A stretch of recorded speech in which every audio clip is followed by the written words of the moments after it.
مسجد الحرام مکۃ المکرمہ اور مسجد النبوی مدینہ المنورہ سے خطبے کا اردو ترجمہ کے لیے ہمارے سوشل نیٹ ورک کو فالو کرنا نہ بھولیں اور اپنے دوست احباب کے ساتھ بھی ضرور شیئر کیجیے۔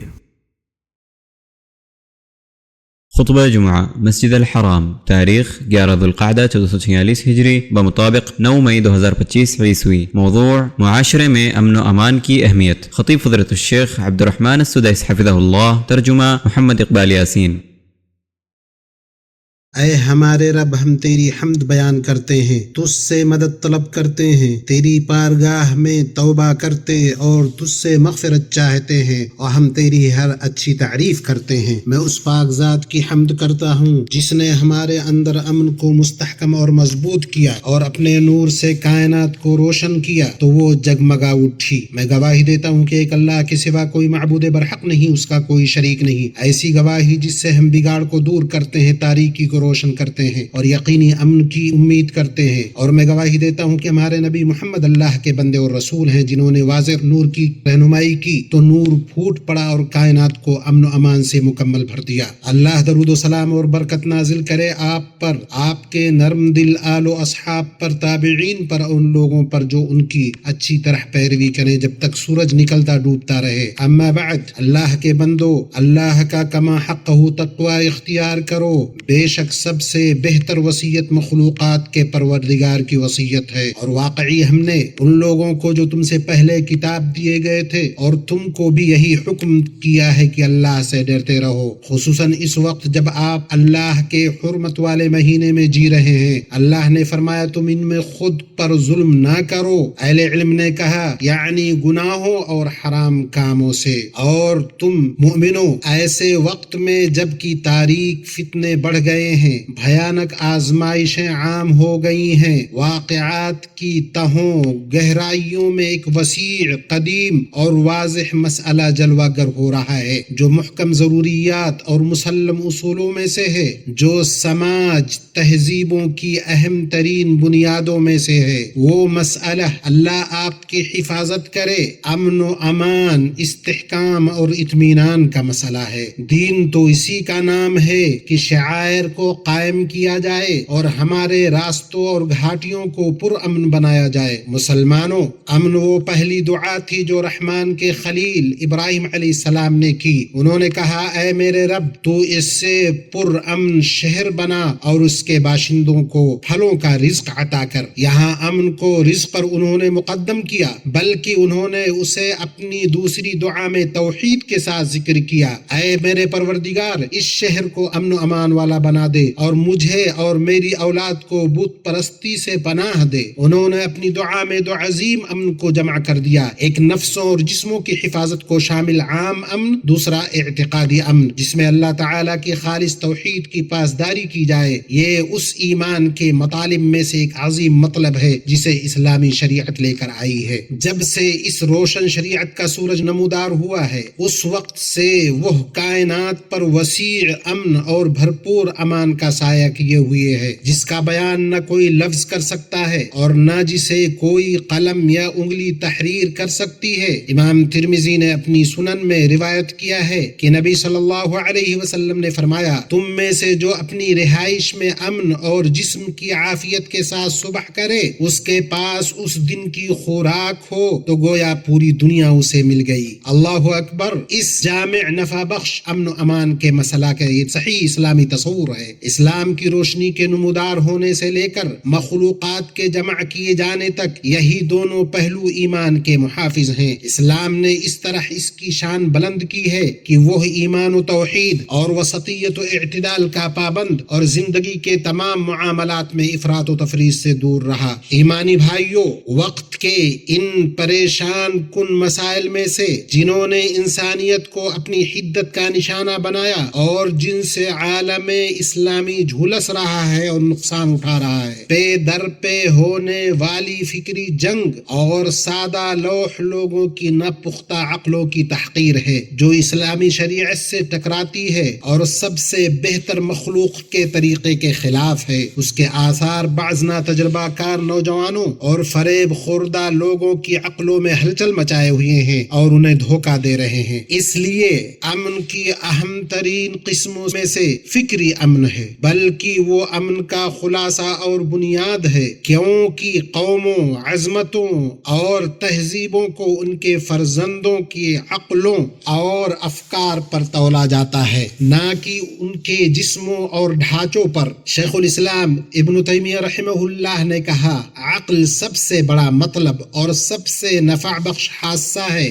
عقل سے ہی مکلف ہونے کی حد میں داخل ہوا جاتا ہے اور یہ اعمال کی صحت اور عبادات کی ادائیگی میں شرط ہے۔ امام قرطبی رحمہ اللہ نے کہا، قابل اعتماد صحیح رائے یہ ہے کہ برتری اس عقل کی بنیاد پر ہوتی ہے جو مکلف کیے جانے کی اصل ہے۔ اسی کے ذریعے اللہ کو پہچانا اور اس کے کلام کو سمجھا جاتا ہے اور اسی کے ذریعے اس کی نعمتوں اور اس کے رسولوں کی تصدیق تک پہنچا جاتا ہے۔ مگر جب عقل بندے سے مطلوب ہر چیز کا ذمہ اٹھا نہیں سکی تو رسول بھیجے گئے اور کتابیں نازل کی گئی، اور عقل کے سلسلے میں کہا گیا، کسی کو عقل سے بہتر کوئی چیز نہیں دی گئی جو اسے ہدایت کی رہنمائی کرتی ہے اور ہلاکت سے روکتی ہے۔ اس لیے امت کے نوجوانوں پر واجب ہے کہ وہ ان خطرناک مقاصد کے حقائق کو سمجھیں، اپنے افکار کو اعتقادی، فکری اور عملی طور پر متاثر کرنے والے عناصر سے محفوظ رکھے اور خود ان کے لیے زرخیز زمین یا ان کے پھیلنے کا محرک نہ بنے۔ سلف امت رحمہم اللہ کے منہج پر کتاب و سنت کو مضبوطی سے پکڑتے ہوئے علم و بصیرت کے ساتھ حوادث کے تئیں موقف کو اپنائیں۔ اسلامی بھائیوں، بحرانوں، چیلنجوں،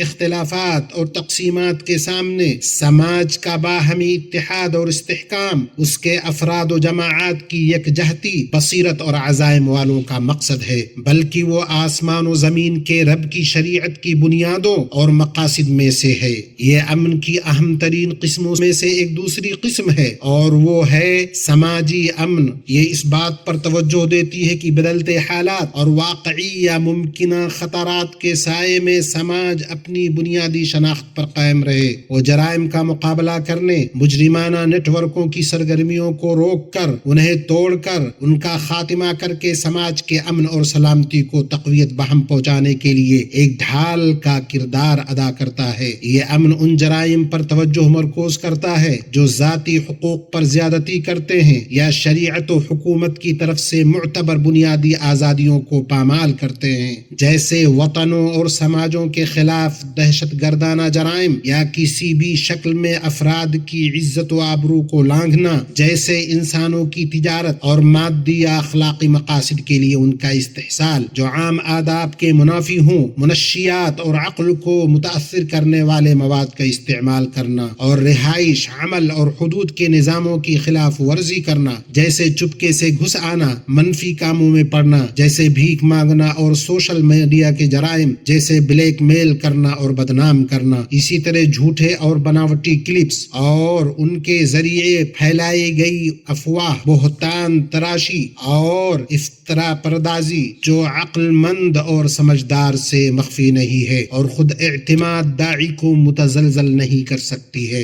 اسی طرح کمپیوٹر اور موبائل کو ہیک کرنا، سائٹوں اور نیٹ پر مالی دھوکہ دھڑی کرنا اور جلد امیری کے دعوی والے وہمی پیغامات، تجارتی پردہ داری، مختلف روایتی اور ڈیجیٹل ذرائع کے ذریعے لوگوں کے مال کو نشانہ بنانا، ان سے دھوکہ دھڑی کرنا، اسی طرح الیکٹرانک ہیکنگ کی مختلف شکلیں اور تمام لوگوں کے لیے دستیاب مصنوعی ذہانت کے جرائم ہیں۔ ان متعدد سمتوں والی مجرمانہ سرگرمیوں کی صورتحال میں ہر اس شخص کے مقابلے میں ایک صف ہو کر کھڑا ہونا ضروری ہے جو قیادتوں، سرکردہ لوگوں اور علماء پر جھوٹے کلپس اور خود ساختہ اقوال کے ذریعے جھوٹ باندھ کر صف میں شگاف ڈالنے اور تفرقہ اور خلل پیدا کرنے کی کوشش کرے، بائیں طور کی سماجی امن کو کارگر کیا جائے، ایسے شخص کے بارے میں رپورٹ کی جائے جو اس میں خلل ڈالے۔ اس کی حتمی ضرورت ہے تاکہ دھوکہ دڑی کے طریقوں کو، ان سے نمٹنے اور ان سے بچاؤ کی کیفیت اور حج کی وہمی اور گمراہ کن ایجنسیوں کو جانا جائے، سماج کو ان نت نئے جرائم سے بچایا جائے جو حقوق اور آزادیوں کو پامال کرتے ہیں اور دین، جان، عقل، آبرو اور مال کو نشانہ بناتے ہیں۔ خوشی اور امید کی باتوں میں سے یہ ہے کہ ہمارے یہاں اس لڑائی کے شعور کا تناسب اس لائق ہے کہ اسے سراہا جائے، اس کی قدر کی جائے، چنانچہ اسے متعصبانہ افواہیں، جھوٹی خبریں متزلزل نہیں کر پاتی ہیں جو کھلم کھلا کینوں کا نتیجہ ہیں، کیونکہ سماجی شعور سماجی امن کی بنیاد ہے۔ اس لیے اس بات سے بچنا ضروری ہے کہ کچھ لوگ بے خبری میں ان جھوٹی باتوں کی تصدیق کر کے دشمنوں کا آلۂ کار بن جاتے ہیں۔ ہم اعتماد، بلندی، طاقت، مضبوطی اور ثبات پر قائم ہیں اور راہ پہلے سے معلوم ہے، راہ ہموار ہے۔ تاریخ و سال پائیدار سچے گواہ ہیں کہ کامیاب اور بلند عزائم افراد، اداروں، ممالک، ہستیوں کو ہر زمان و مکان میں حاسدوں اور کینہ پروروں کے تیر نشانہ بناتے رہے ہیں۔ اللہ نے فرمایا، اور بری تدبیروں کا وبال ان تدبیر والوں ہی پر پڑتا ہے۔ اور فرمان الہی ہے، اور وہ تو اپنی تدبیریں کر رہے تھے اور اللہ اپنی تدبیر کر رہا تھا، اور سب سے زیادہ مستحکم تدبیر والا اللہ تبارک و تعالی ہی ہے۔ ولا حول ولا قوة الا باللہ العلی العظیم، حسبنا اللہ ونعم الوکیل۔ ہمارے لیے قوت و طاقت صرف اللہ عظیم کے ذریعے ہے اور ہمارے لیے اللہ کافی اور بہترین مددگار ہے۔ فرمان الہی ہے، جو لوگ ایمان رکھتے ہیں اپنے ایمان کو شرک کے ساتھ مخلوط نہیں کرتے، ایسوں ہی کے لیے امن ہے اور وہی راہ راست پر چل رہے ہیں۔ اللہ مجھے اور آپ کو دونوں وحی میں برکت دے اور مجھے اور آپ کو سید الثقلین کے طریقے سے فائدہ پہنچائے۔ میں یہ بات کہہ رہا ہوں اور اپنے لیے، آپ کے لیے، تمام مسلمانوں کے لیے ہر گناہ کی مغفرت طلب کرتا ہوں۔ آپ اس سے مغفرت طلب کریں اور اس کی بارگاہ میں توبہ کریں، بے شک اللہ بڑا بردبار اور بخشنے والا ہے۔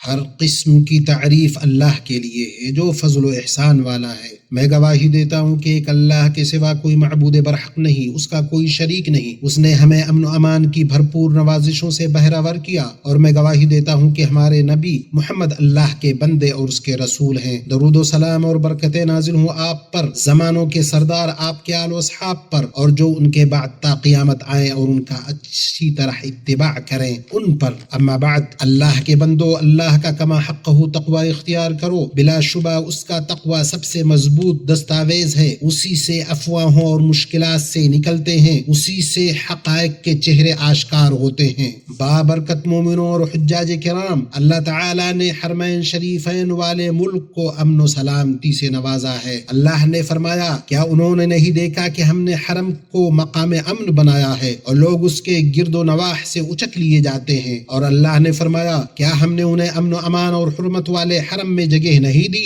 جہاں تمام چیزوں کے پھل کھینچے چلے آتے ہیں جو ہمارے پاس سے بطور رزق کے ہیں، لیکن ان میں سے اکثر کچھ نہیں جانتے۔ ہمیں ملی عظیم ترین نعمتوں اور نوازشوں میں امن و امان اور سلامتی کی نعمت ہے۔ الحمدللہ ہمارا ملک پر امن اور بابرکت ہے۔ امن و سلامتی اس کی جڑ میں پیوست ہے، اللہ کی حفاظت میں یہ ہے، اور بحکم الہی دشمنوں سے مامون و محفوظ ہے۔ اور یہ دیکھو، بابرکت بابرکت حج کے ایام آ گئے ہیں، اس کی روشن راتیں آ چکی ہیں۔ یہ دیکھو رحمان کے وفود اور اللہ تعالیٰ کے مہمانوں کے قافلے شرف یاب کر چکے اور شرف یاب ہو چکے ہیں، وہ بڑی اچھی جگہ آئے ہیں۔ اس لیے یہاں حرمین شریفین ان کے زائرین کے امن و سلامتی پر زور دینا ضروری ہے۔ حج شرعی عبادت، تہذیبی اقدار، تلبیہ، امید و دعا، ذکر و پکار، خشوع و اخلاص، اطراف و نواحی کی گرمی میں بلند دعا و گریہ وزاری اور توبہ و ثنا ہے۔ یہ مکمل نظام، ہماگیر منہج، خالص عبادت ہے، یہ اس کی برکتوں اور ہدایتوں کی خوشبو ہے۔ اسی طرح ہم نظام، ہدایات اور تعلیمات کی پابندی پر زور دیتے ہیں، جن میں یہ واضح حکم ہے کہ حج بغیر اجازت کے اور بغیر تصریح کے نہیں، اور یہ استطاعت کی شرط کی لوازمات میں سے ہیں، تاکہ مفادات کے حصول اور ان کی تکمیل، مفاسد کو دور کرنے اور انہیں کم کرنے کے سلسلے میں عظیم شرعی مقصد پورے ہوں، اور عبادت گزاروں اور زائرین کے دینی اور تہذیبی تجربوں کو بڑھایا جائے۔ اس اہم سلامتی والے معاملے میں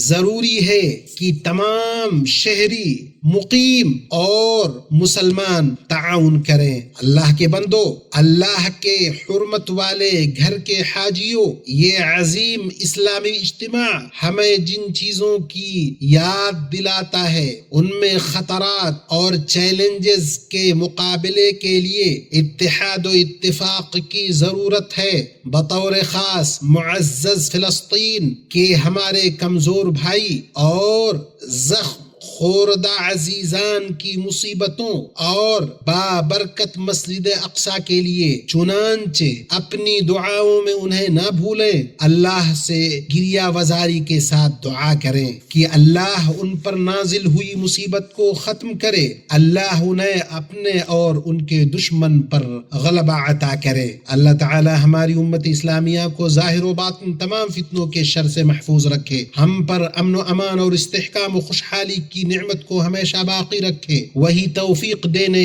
درستی عطا کرنے اور ہماری امیدوں کا مالک ہے۔ یہ باتیں رہیں، اللہ تم پر رحم کرے۔ درود سلام بھیجو اپنے مکرم نبی محمد صلی اللہ علیہ وسلم پر، جن کا تمہیں اللہ رب العالمین نے حکم دیا ہے اور کہا اللہ تعالیٰ اور اس کے فرشتے اس نبی پر رحمت بھیجتے ہیں۔ اے ایمان والو، تم بھی ان پر درود بھیجو اور خوب سلام بھیجتے رہا کرو۔ اللہ آپ پر درود بھیجے جب تک بجلی چمکے اور روشن ہو، اور جب تک ثریا اور ستارے آسمان کے گلے ملے۔ اے اللہ درود و سلام نازل فرما ہمارے نبی محمد اور ان کے پاکیزہ اور پاک باز آل و اولاد پر، ان کے روشن اعضا والے صحابہ پر، ان کے خلفائے راشدین ابو بکر و عمر و عثمان و علی پر۔ اے اللہ تو ان سے اور تمام صحابہ و تابعین سے راضی ہو جا، ان لوگوں سے جنہوں نے روز جزا تک اچھی طرح سے ان کی پیروی کی ہے، ان کے ساتھ ہم سے بھی راضی ہو جا اپنے احسان و سخاوت اور کرم سے۔ اے اکرم الاکرمین، اے اللہ اسلام اور مسلمانوں کو غلبہ عطا کر، دین کے قلعہ کی حفاظت کر، اس ملک کو اور مسلمانوں کے بقیہ ملکوں کو پرامن، پرسکون، سخاوت والا اور خوشحال بنا دے۔ اے اللہ ہمیں ہمارے ملکوں میں امن عطا فرما، ہمارے سربراہوں، حکمرانوں کو توفیق یاب کر، حق و درستی کے ساتھ ہمارے امام اور سربراہ کی تائید اور مدد فرما۔ اے اللہ ہمارے سربراہ، خادم حرمین شریفین اور ان کے ولی عہد کو اس چیز کی توفیق دے جس میں اسلام کا غلبہ اور مسلمانوں کی بھلائی ہو، اور جس میں بندوں اور ملکوں کی بھلائی اور درستگی ہو۔ اے اللہ انہیں بہترین بدلہ عطا فرما، ان عظیم خدمات اور اعلیٰ دیکھ بھال کے بدلے جو کچھ انہوں نے حرمین شریفین اور ان کے زائرین اور معتمرین کے لیے پیش کیا ہے اور برابر کر رہے۔ اے اللہ اسے ان کے صالح اعمال کی میزان میں رکھ دے، اور اے ذوالجلال والاکرام اس کا انہیں سب سے اچھا اور سب سے بھرپور بدلہ عنایت فرما۔ فرما۔ اے یا رب مسلمانوں کے تمام حکمرانوں کو توفیق یاب کر۔ اے اللہ ہمارے امن کے محافظوں، ہماری سرحدوں کے نگہبانوں کو توفیق یاب کر۔ اے اللہ حرمین شریفین، حجاج، معتمرین اور زائرین کی جو وہ خدمت کر رہے ہیں، اس کا انہیں بہترین بدلہ عنایت کر۔ اے اللہ ہم سے سازش کرنے والوں کی سازش، حسد کرنے والوں کے حسد، مکر کرنے والوں کے مکر اور ظالموں کی سرکشی کو دور کر۔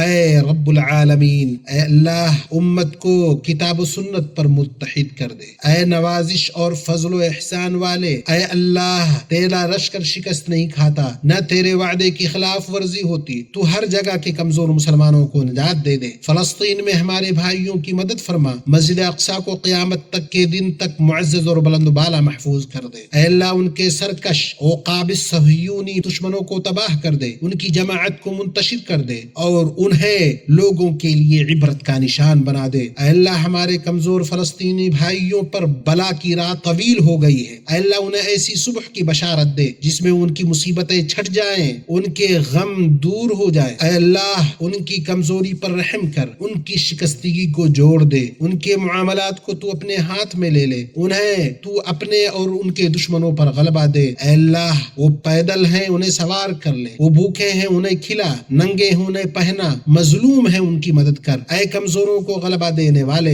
اے مدد طلب کرنے والوں کی مدد کرنے والے، اے اللہ حاجیوں اور زائرین کی حفاظت فرما، انہیں امن و امان، سلامتی اور اطمینان کے ساتھ مناسک کی ادائیگی کی توفیق دے۔ اے اللہ ان کے حج کو قبول کر، ان کی کوششوں کو قبول کر، ان کے گناہوں کو معاف کر اور انہیں ان کے ملکوں کو صحیح سلامت بامراد ثواب لیے ہوئے بغیر کسی نقصان کے لوٹا دے، اور جو ان کے ساتھ کسی برائی کا ارادہ کرے تو اس کی سازش کو اسی کے گردن میں لوٹا دے اور اس کی تدبیر کو اس کی تباہی بنا دے۔ اے دعاؤں کے سننے والے، اے اللہ غمزدہ مسلمانوں کے غم کو دور کر دے، قرض داروں کے قرض ادا کر دے، ہمارے اور مسلمانوں کے مریضوں کو شفا دے۔ اے ہمارے رب ہمیں دنیا میں بھلائی عطا فرما، آخرت میں بھی بھلائی دے اور ہمیں آگ کے عذاب سے بچا۔ اے ہمارے رب ہماری دعائیں قبول فرما، بے شک تو سننے والا ہے، جاننے والا ہے۔ ہماری توبہ قبول فرما، بے شک تو توبہ قبول کرنے والا، رحم کرنے والا ہے۔ ہمیں، ہمارے والدین، ان کے والدین اور تمام مسلمان مردوں اور عورتوں کو بخش دے، بے شک تو سننے والا، قریب اور دعاؤں کو قبول کرنے والا ہے۔